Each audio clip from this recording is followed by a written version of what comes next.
Welcome to today's workshop on the Zutshi-Smith PhD Scholarship. So very quickly, I'll give you a brief outline of what we're going to be doing today. So I will introduce you to Project EduAccess. I will introduce you to your panelist, who will then take you over the overview and timeline of the scholarship, give you a sense of the eligibility, application process, the interview, and then give you some general tips about the application process, and then we move to the Q&A part. For those of you who are joining us for the first time, we are Project EduAccess.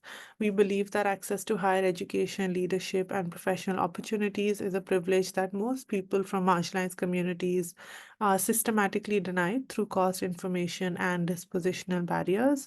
Project EduAccess is a modest attempt to improve inclusivity in these spaces by removing some of these barriers for marginalized communities in the global south.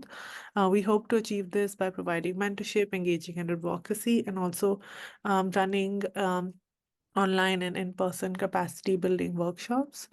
Today's workshop is a part of our series of workshops on scholarship opportunities to pursue higher education abroad. To do that, we have with us the wonderful Sami Ullah, who did a PhD in Functional Nanomaterials at University of Bristol. Thank you so much for joining us today and for taking the time out to speak about the scholarship to everyone present here today. Thank Um, you for having. and I will hand it over to you now to take Yeah, it. thank you for the nice introduction. And hi, everybody. I am Sami Ullah, and today I got the opportunity to talk about this scholarship that I got almost 6 years ago. So, yeah, so I had to renew my memory about my application process and everything. So, to start with, the Zutshi-Smith Scholarship is given by the University of Bristol to one Indian student every 2 years. It's given by from the legacy of Dr. Derek Zutshi, who was an eminent personality in and around Bristol and had some contributions to science and society as well. And he is originally from Srinagar, Kashmir. And this funding covers your PhD study at Bristol up to 4 years. In any discipline, there's no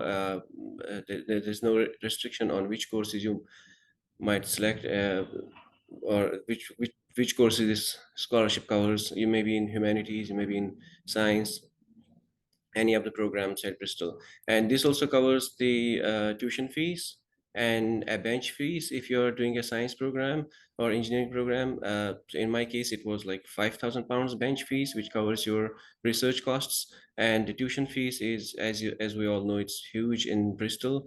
And they also give you a very handsome amount of stipend, which is currently 18,622, which was almost 15,000 when I joined. And they also mentioned that they will provide you with one flight to and from to from India. That means when you join the program, they will provide you a flight from India, and then when you end the program, they will provide you with a return ticket, but which most of the people don't take because they want to get the graduate visa and work visa, etc. The deadline for this year's application is 18th of April. So by 18th of April, your supervisor must have sent the nomination form, which I will explain later on in other slides. And as I mentioned, this runs every 2 years. So it means you have to be ready beforehand and make your preparations as well. So the next slide, please. So the number one eligibility is you must have an offer in any program of PhD study at Bristol, uh, and you must be originally resident in India. But the key here is if you're from Kashmir part of India, then you might have an advantage. So they will prefer you, uh, and as I said, you can apply in humanities, engineering, science, or any other fields. So this is one of the good opportunities for anyone from Kashmir wanting to pursue higher studies here in the Bristol University. Next slide, please. So the application process is straightforward. I remember when I just had, in my case, like if I remember, I had to apply for the Functional Nanomaterials PhD program on the university website. I provided all my documents, my CV, my supporting statement, everything there. And I just had to mention on the application form itself that I want to be considered for the University of Bristol scholarships. So there are basically two types of scholarships, as far as my knowledge permits. So one is the general scholarship given by every department in the University of Bristol to two candidates per department. So that's like a general scholarship. And then there are scholarships like Zutshi-Smith Scholarship, which are special scholarships for certain ethnicities or certain sections of the society. And those are you need to mention in the application form that which scholarship you want to be considered against. So it's quite straightforward program, not like another straightforward process, not like any other scholarships where you have to make a separate application form for the scholarship and another application form for the program of study. No separate proposals or anything, just mention in the application form that you want to be considered. That's it. But nowadays they have changed it a little bit. Now your supervisor under whom you want to do your PhD needs to upload or needs to submit a nomination form. Uh, so your selection, basically your chances of getting the scholarship basically depends on two things, which is your own statements, like your SOP, whether you call it SOP or personal statements, and your CV. And the other thing is the case that your supervisor puts up on your behalf through the nomination form. So you really need to be chasing them up for that. So yeah. So the other thing is, yeah, so the process goes like this. So you submit your application form to the program of study. You mentioned that you want to be considered against this scholarship, and your supervisor fills the nomination form. Then they will select like top three candidates and send them to the concerned department, where from it goes to associate pro vice chancellor, who selects the successful candidate, basically. So only one application per applicant is permitted. So that means you cannot apply for different programs and submit nomination form on all those programs. So yeah, next slide, please.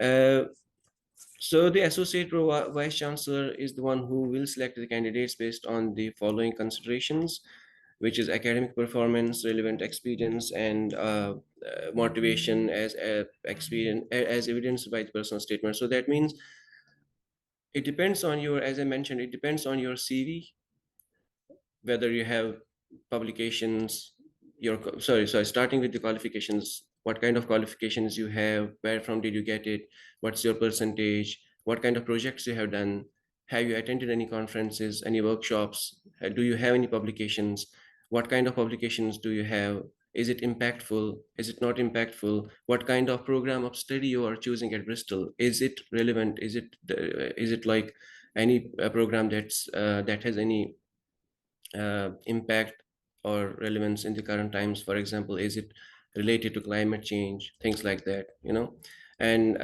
also your relevant experience in the program that you want to study, and also your motivation. So your personal statement really uh, exhibits that motivation. So you need to prepare your personal statement really well. Like, they do not give as consideration to your marks and scores and other things as they give it to your statements, because your personality is reflected by your personal statement. So make sure you go through the EduAccess project EduAccess YouTube channel, and there's quite a lot of material on how to write the effective personal statements.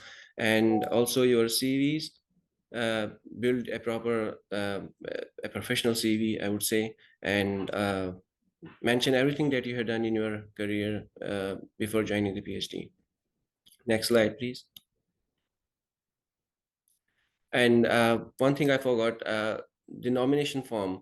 So when I joined the Functional Nanomaterials PhD program here, and I was received by the people here, and then there was a welcome party. In the welcome party, there were guys from the department who allocate these funds to you, who basically give you this scholarship from the university. And they were really, they saw me and they were really like, are you Sami Ullah? I said, yeah. Are you on the Zutshi-Smith Scholarship? I said, yeah, I'm on the Zutshi-Smith Scholarship. And they were like, oh my gosh, your sorry, not family, your faculty, they were chasing us so much on your behalf. Like they were every week they were sending the emails or sending someone to see whether we are giving you the scholarship or not. And that really helped. Otherwise you stand no chance, because it's a very competitive and people are struggling to get this kind of scholarships here. And your supervisor, potential supervisor, you need to impress them quite well so that they can chase them up like on your behalf.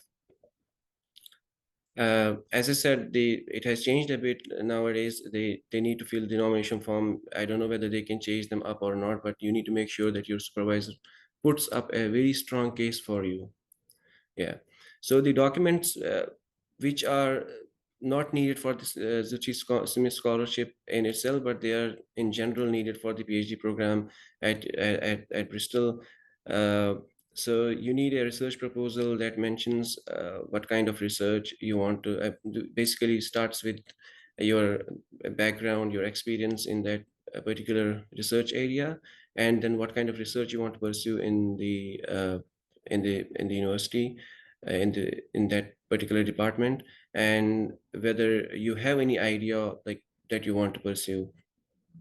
That you can that you can, like, there are many websites, or even Project EduAccess has some of the interesting videos on how to write a research proposal. They might have, I have not seen. And you need to build a very good CV, get it checked with the professional people, experienced people again and again.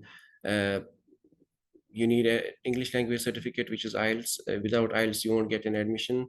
And also, you need ATA certificate in certain cases, in for certain programs. You'll be told when you submit the application form. And also, applicants will also indicate on their supervisor's suitability form if they are applying for a funded studentship, which I mentioned in the beginning as well. So you need to mention in your application program application form that you want to do this PhD study under this professor, and you want to be considered on for these kind of scholarships. Next slide, please. So so you will be assessed on the basis of two things: so your application form and then an interview. So interview will assess whether the applicant has the necessary skills and capabilities to pursue the chosen postgraduate research program, which is the case with every interview, and whether the program is appropriate to the applicant's interests and aspirations. You might be having a background and experience in computer science, and then apply in functional nanomaterials, which they will not be interested to take because you don't have the relevant experience. So this matters a lot. So interview is the thing where you need to impress your supervisor, where you can show them your strengths, your motivation to pursue the programs, and if you impress them quite well, then they can put up a case on your behalf to the university for the scholarship to be given to you. Next slide, please.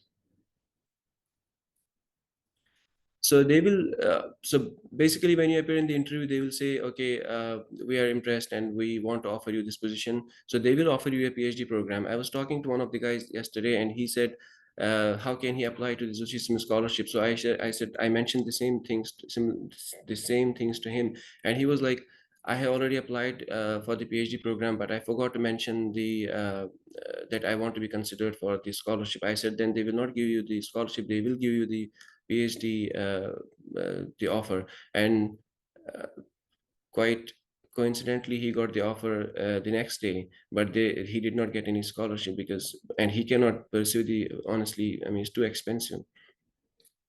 So you need to mention in the application form. This is quite important. That's why I'm again and again stressing it. So the general tips are: build your profile in your bachelor's or master's degree, have good publications, conferences, etc. Choose the program wisely. Do not just randomly hit the button. Just see what you fit in, and then apply it to that program. Uh, and also choose those programs which have significance and relevance to the current times. Don't make it a last minute thing. As mentioned, it's run every 2 years. So once you miss the chance, you don't have another chance next year. You will have to wait for another year after that. So don't make it a last minute thing. Do make your preparations beforehand. Make up your mind. Do all the preparations at least 6 to 8 months before uh, submitting the application form. And also get your application package checked by the experienced people again and again. You can email me, myself, or any other person who has got any UK scholarship. They can help you with the personal statement or other things. And also, last but not least, believe in yourself. You could be the next Zutshi-Smith scholar. It's not something unachievable. You can achieve it. Yeah.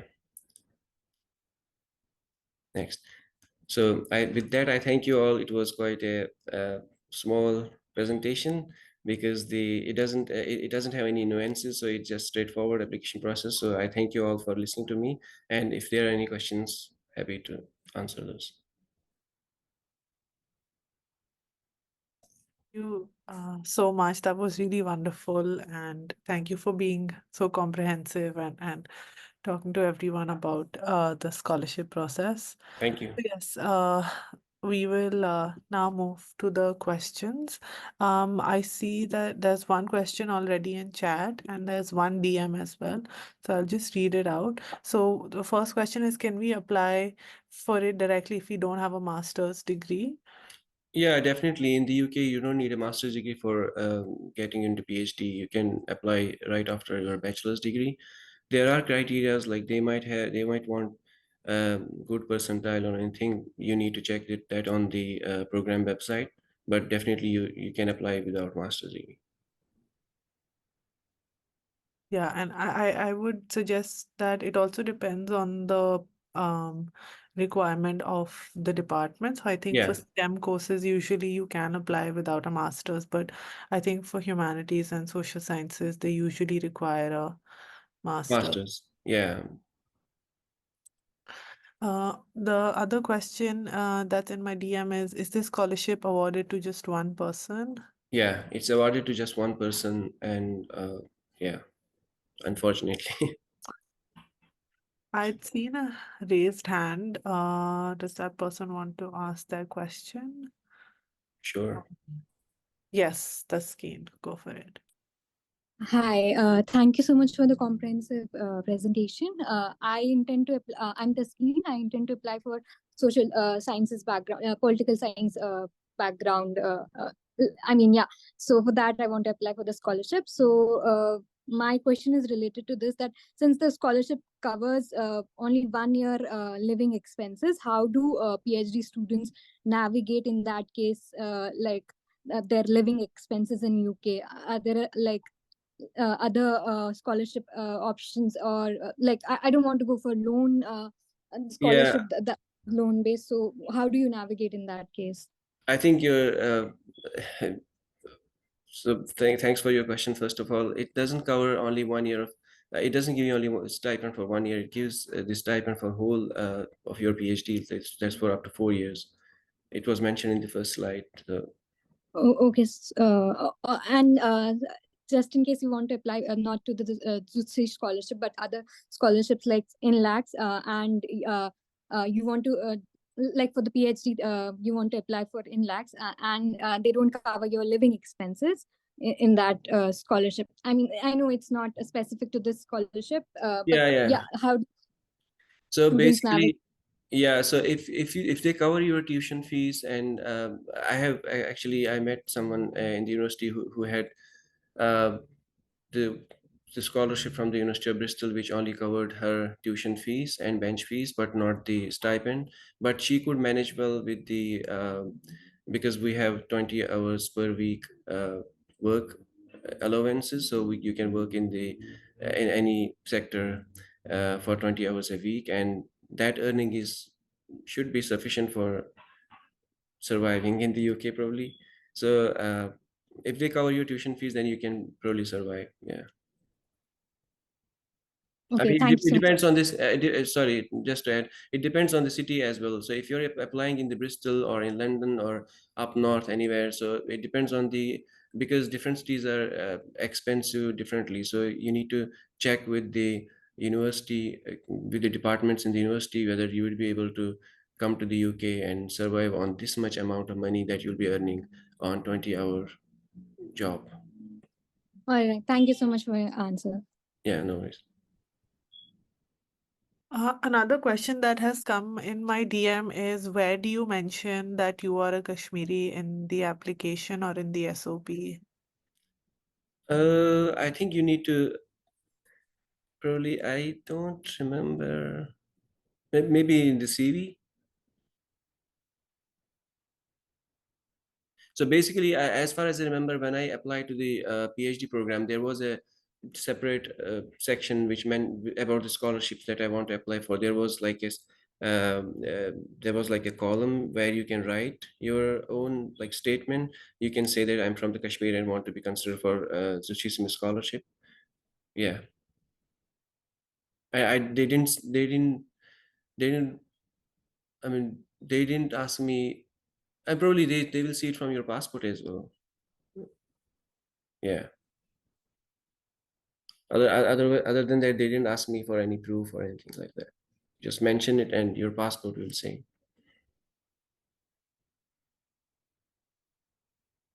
If you haven't changed your passport, your nationality. Great. Another question is, do such scholarships cover all expenses? Like, I don't even have to come to Europe. And the other thing is that can we pursue PhD in social science if we have masters in IT or library science? I'm currently in library science master and want to do a PhD in social science. So what was the first question, first part? Do such scholarships cover all your expenses? Yeah, obviously they give you 18,000 per annum, which is more than enough to cover your expenses. They give you tuition fees, they give you bench fees, so you can attend the conferences, workshops, and free. You don't have to spend a penny from your pocket, and you will have a handsome amount of salary for a PhD student here. So if you're coming to the UK alone, then that's more than sufficient. But if you're coming with your family, so my case, when I was doing PhD, my family came here, and I had to like I had to I had to spend for them as well. It's like personal thing, so personal experience. So I did quite well on. There was almost 1,300 pounds per month. I think in those days I did quite well. So I think you can manage it quite well. And the second part of the question is, so that depends on how motivated you are to pursue that program and whether you have the relevant skills.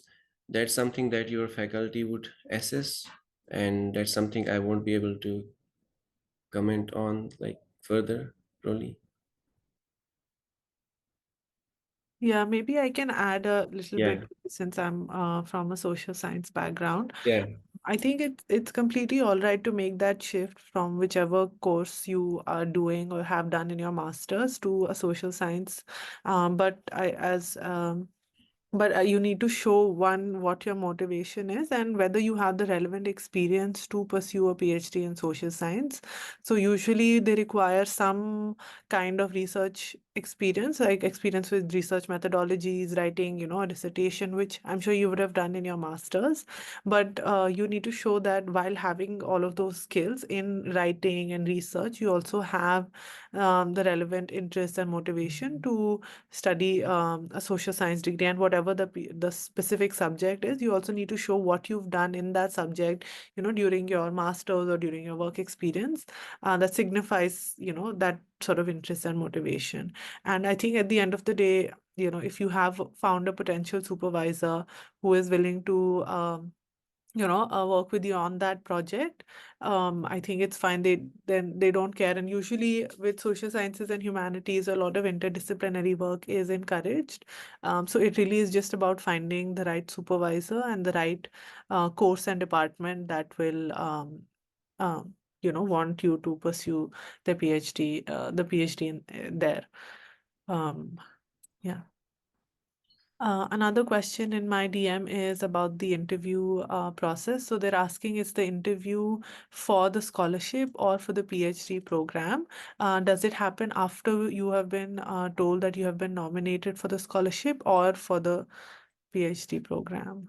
So yeah, so the thing goes, basically, the interviews for the PhD program.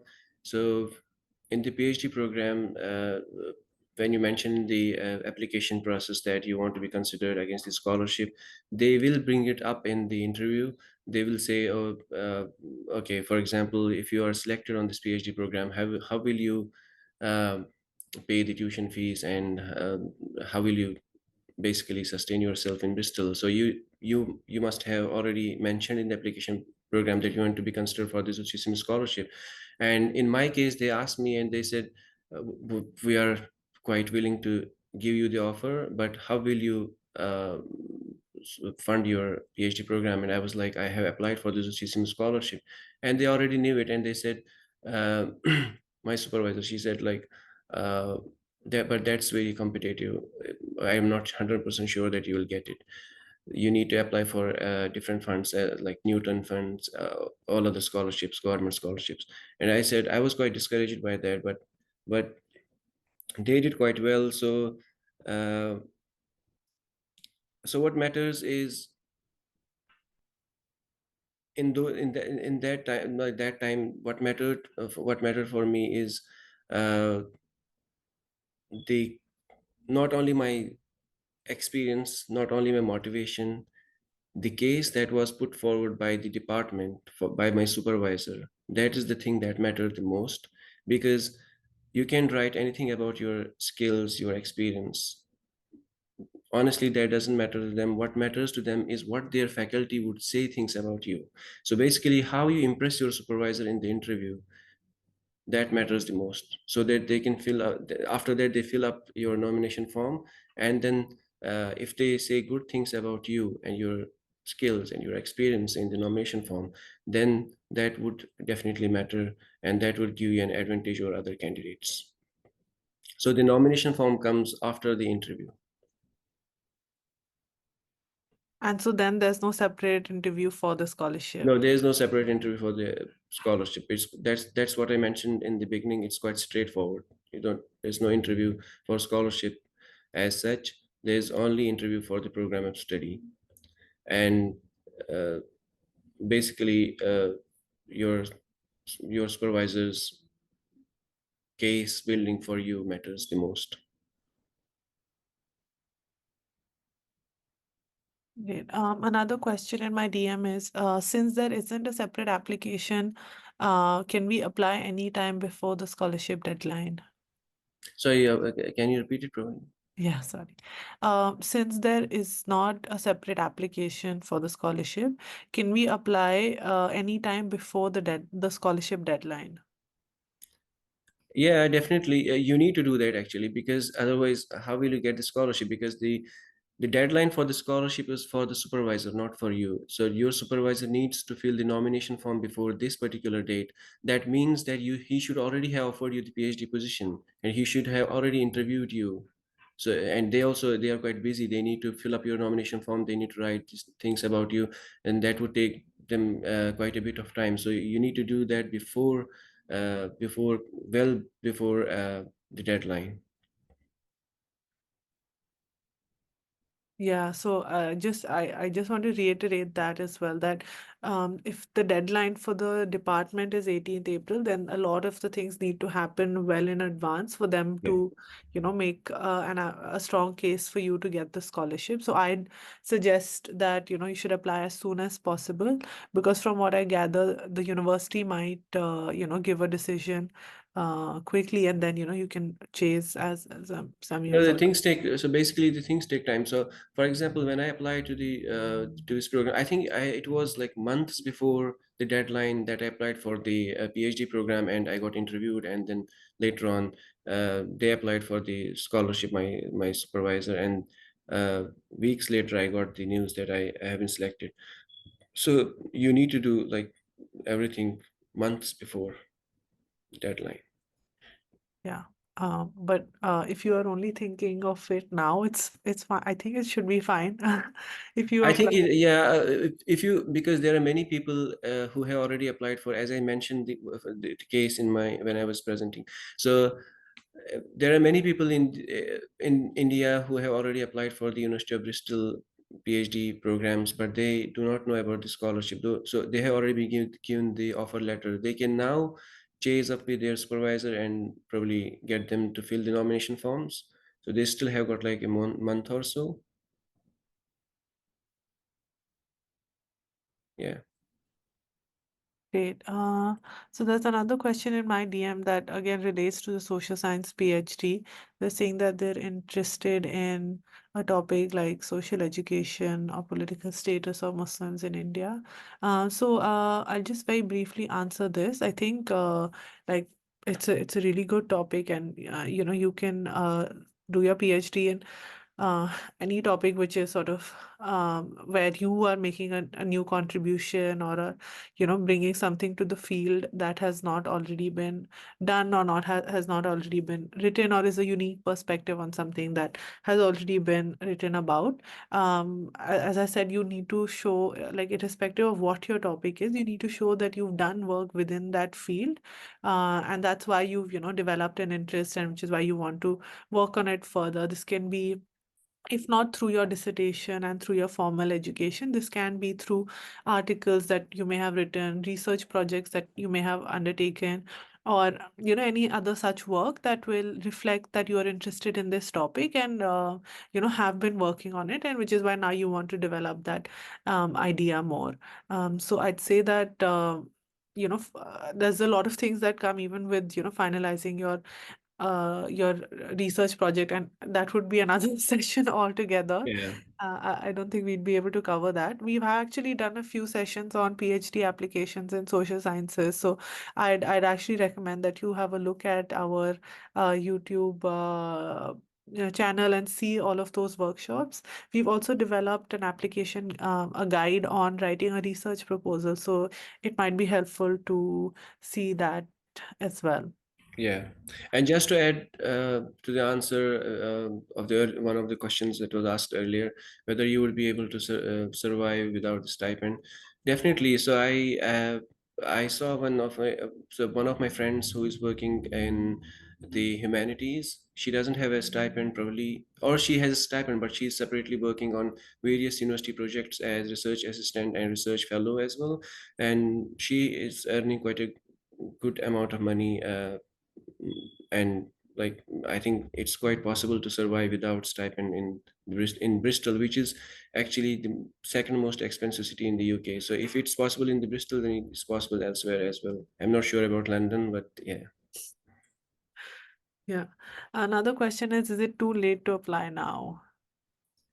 Yes and no. Yes, because it's only 1 month from now, more than probably around 1 month from now, and also because you need to submit the application form and you need to ask your supervisor that you want to be considered against this scholarship. So interview me quickly. If they have the time, they will probably do it, but I'm not. So I'm not sure. So that's why yes and no. So you just try. It doesn't. It's free of cost. Just try. Yeah, I'd also recommend that you should still try, Yeah, just because try. Because maybe you're so it depends on the time the faculty has, and also to interview you. If they have the time, they can interview you very quickly, and it also depends on which program you're applying for, and if they want any candidate as soon as possible on their program, so that they can do the procedure very quickly. So if you're lucky, maybe then probably yes, it's worth yeah. trying. I mean, if you have already made applications to other universities and programs, I'm guessing you'd have a lot of your material ready. Really, yeah. Have spoken to supervisors, you'd have your statement of purpose already ready, so it'll just be about molding it a little bit to Yeah. the requirements of University of Bristol, and make sort of um, tailoring it to what is at that university that Yeah. it's your requirements.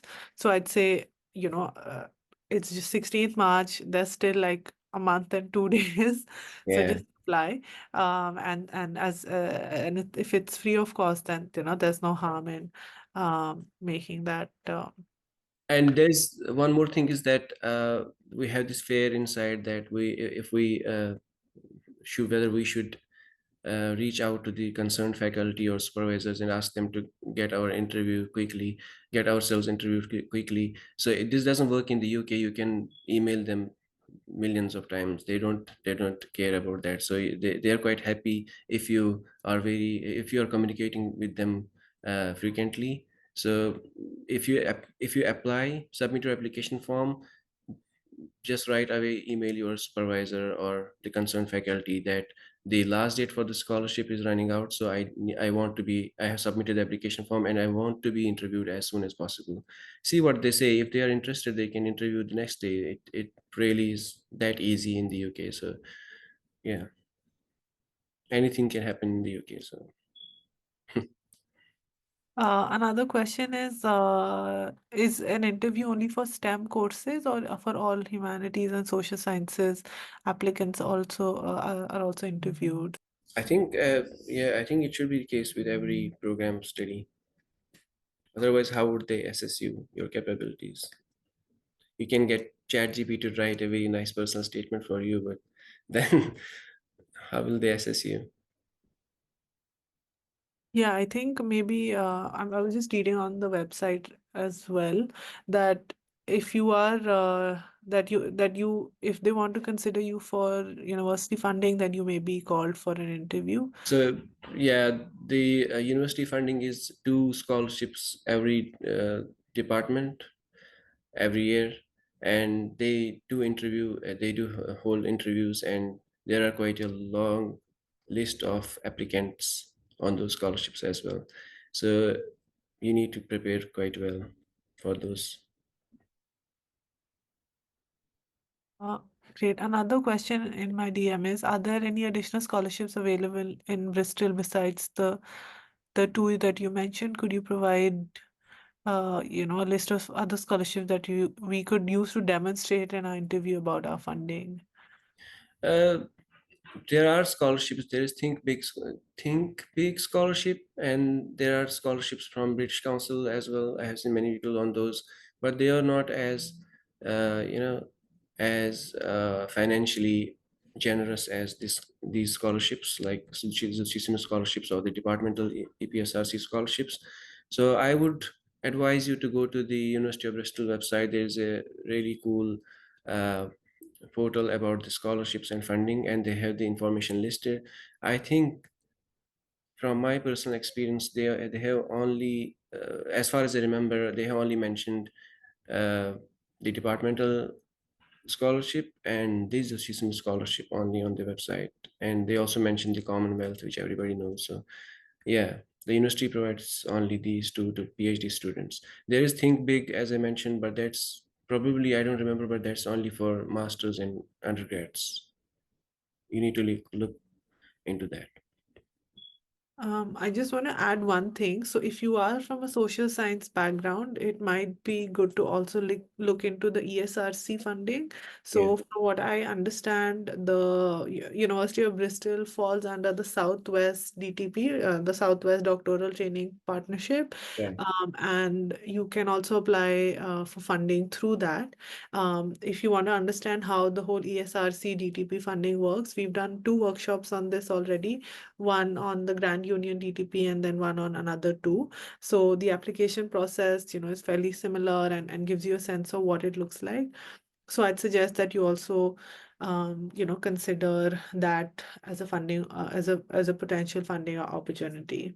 yeah, Um, and I'm not sure if AHRC is offered at University of Bristol, but again, you can have a look at, the course page and see, what scholarship opportunities open up. yeah. Uh, Another question, is ESRC for Bristol still open? I don't. I I'm just. don't really know.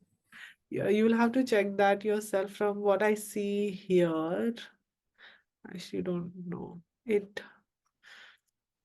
I know I can't tell. You'll have to.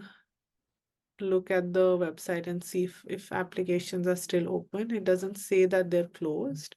So maybe, it's still open and you can apply for Yeah. ESRC as well. Um, okay, I think I've taken all of the questions that came in my DM. If there are more questions, please raise your hand and ask your question, or you can put it in chat, or you can also send it as a DM to either me or the speaker. In the meantime, I've sent a number of links on chat.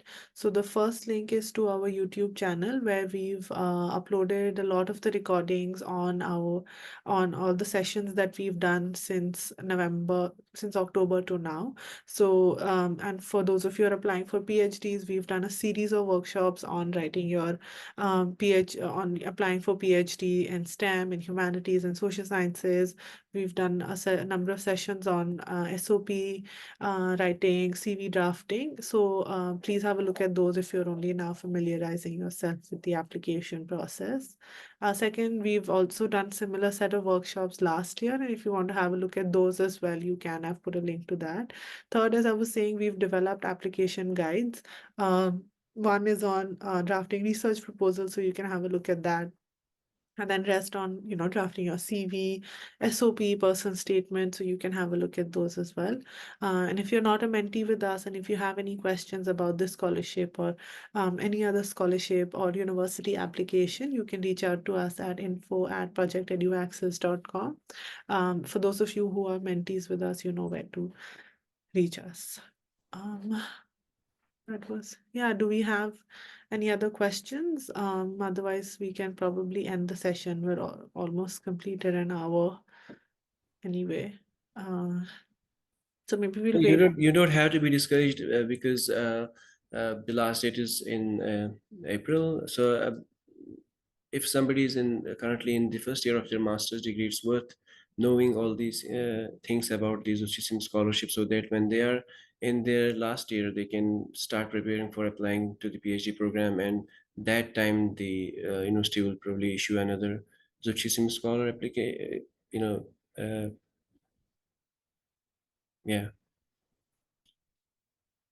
Yeah, I'd also say that you should definitely apply, especially if you've already, made applications and you're already in the process of, the application. yeah, You're in the application process journey. I'd say that, you should definitely apply here as well.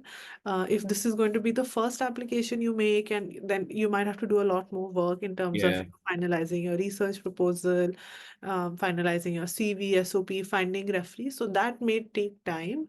But in case you've already, made applications and you have a lot of those drafts, then I'd say you should definitely apply yeah. now and as soon as possible. Great. I don't think we have any more questions. Yeah. We can end the session now. Thank you so much once again. Thank you for having me. It was Yes. really good to be helpful to the people, and I hope it benefits a lot of people. And yeah, and if anybody does need any further information on the scholarship or any other thing related to PhD study in the UK, I have LinkedIn profile. You can just drop a message or an email. Perfect. Thank you so much. That So is really helpful, and I'm sure, yeah, a lot of people will find it extremely helpful. So thank you once again, and thank you everyone who joined us. Have a nice rest of your weekend. thank you. Thank Bye. you. Bye. Bye, everyone.